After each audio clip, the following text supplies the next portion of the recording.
Welcome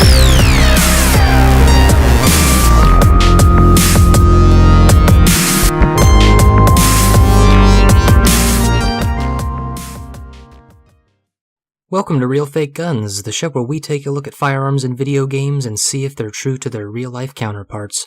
And in today's video, we're taking a look at the Resident Evil 2 remake. More specifically, today we're going to be looking at the Matilda, Leon's famous handgun that he even used in the original. A very unique-looking handgun that most of you probably haven't seen anywhere besides Resident Evil 2 in Leon's hands. In real life, this is actually the HK VP70M. The civilian version that you can obtain today in places like America is the VP70Z. The HK VP70 was the world's first polymer-framed handgun. It's even striker-fired. And the 70 in the name VP70 actually stands for 1970, the year that the pistols went into production.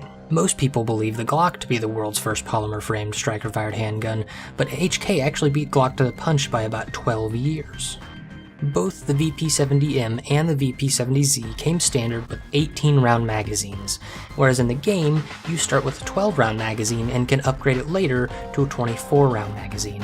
We're going to have to ding them points here because they never made 12 or 24-round magazines. They liked it that you got 6 pulls of the trigger at 3-round bursts with the stock attached. In appearance, the Matilda is nearly perfect in mimicking the VP70. A few problems that it does have, though, are the safety is not a crossbolt in Resident Evil, whereas it is in real life. The front sight post has been changed because the standard VP70 sights are very weird, they're very non-traditional, and there's normally a notch cut in the rear striker plate of the handgun to make it easier for disassembly with the tool. You'll notice the sight here on the front sight post is essentially just 2 ramps on either side and a red continuation of those 2 side ramps that creates your post. However, on the VP70, in real life, it's a very unusual method of making sights. It still has those 2 ramps on either side, only there's nothing in the middle. It creates a shadow from either ramp to act as your front sight post. So normal sights, you use positive space, some kind of a post, that you line up with a notch or an aperture on the rear sight, and that is how you aim. However, with the VP70, you're actually aiming with negative space. However, this isn't actually that big of a deal to me, because it's so unconventional for the sights to be this way that perhaps their design team, when they were looking at VP70 pictures and possibly at a real example of one, maybe they thought something went in that hole in the front sight post. Perhaps a notch was there to have a post inserted into it or something. However, there are other goofy things that they've done that are far worse than this, so it will ding the realism score a bit, but not as much as some of the other things we're about to talk about, such as the magazines. And not the magazine capacity. That's understandable, they need you to be able to upgrade your gun and feel like you're progressing. That's not too bad. But you'll notice here, there is a really funky looking piece sticking off the back of the bottom of the extended magazine. Now that piece is normally on the grip, the bottom of the grip of the handgun. That is the magazine release. It's what's called a heel style of mag release. It's a European thing, generally speaking. But it's on the magazine in this case, which is very weird because it's a spring-loaded catch essentially, made out of spring steel in this case. And so when you push it back and up a little bit, it opens up this notch is pulled back, or this piece that locks into the magazine, holding it in place, thus allowing you to pull the magazine out of the gun to reload or make the gun safe or whatever you're doing. But it's on the magazine, so it's not doing you any good. Now, in a magazine this long, it's obviously not going to work to stick your hand onto the very back little ridge that you'll have there on the back of the grip to get the magazine out, which is probably why they never made anything bigger than an 18-round magazine for this handgun, because it's freaking goofy. Pay close attention to the trigger guard for a moment. You'll notice a little sliding looking piece, perhaps it slides forward or backward for something.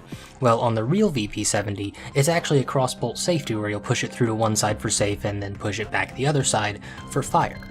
While this is a relatively minor thing, because at least something is there, it's still going to ding them on the realism score for this handgun.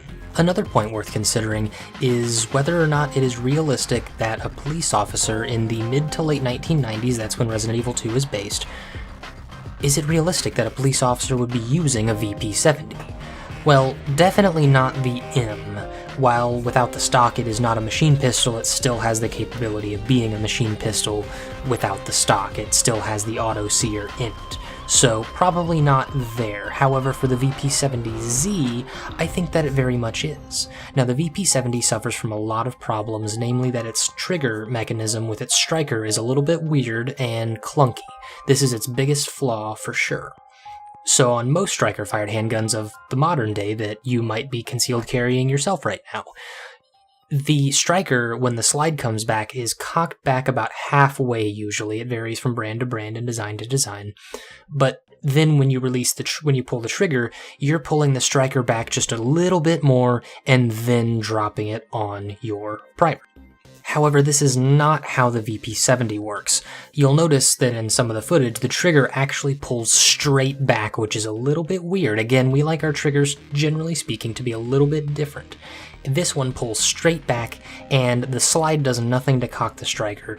When you pull the trigger of a VP70, are cocking the striker from all the way forward and uncocked to all the way back, and then dropping the sear, allowing the striker to strike the primer of your cartridge and fire the weapon. In effect, that makes this a double-action only pistol, even though it's striker-fired, and we don't tend to use those terms double-action and single-action for striker-fired guns. But it does make the trigger pull very unpleasant by modern standards in particular. A lot of people will actually complain about Glock triggers as is, but if you were to give them a VP70, they would maybe think you gave them a staple gun. The last thing I'd like to take a look at is the damage that the VP70 deals.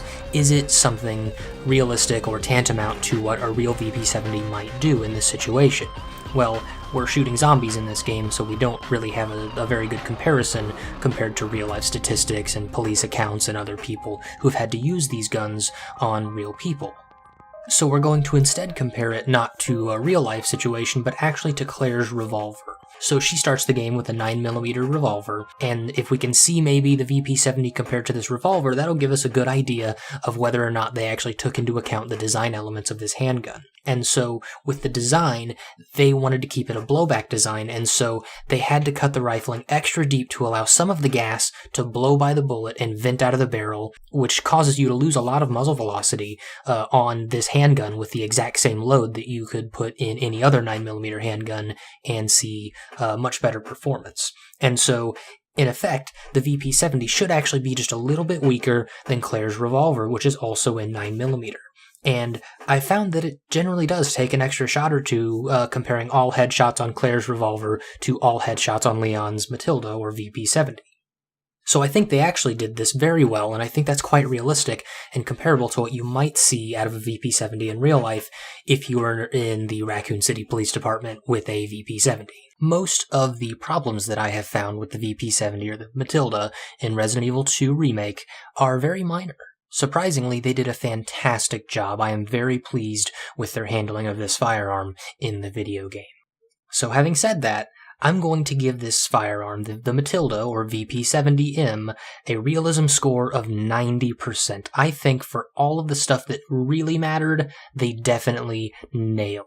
And I think that in a world where we only see Desert Eagles and M9s and maybe some Glocks, it's nice to see them choosing a kind of a niche unknown handgun that's unique, so it gives Leon a little bit of character using kind of his own pistol that most people think of as Leon's handgun. I think that that was a fantastic choice from the get-go in the original Resident Evil 2, and I'm very happy that they carried it over to the remake. If you'd like to learn more about the VP70, Ian over on Forgotten Weapons has several fantastic videos covering just about anything you'd ever want to know about this handgun.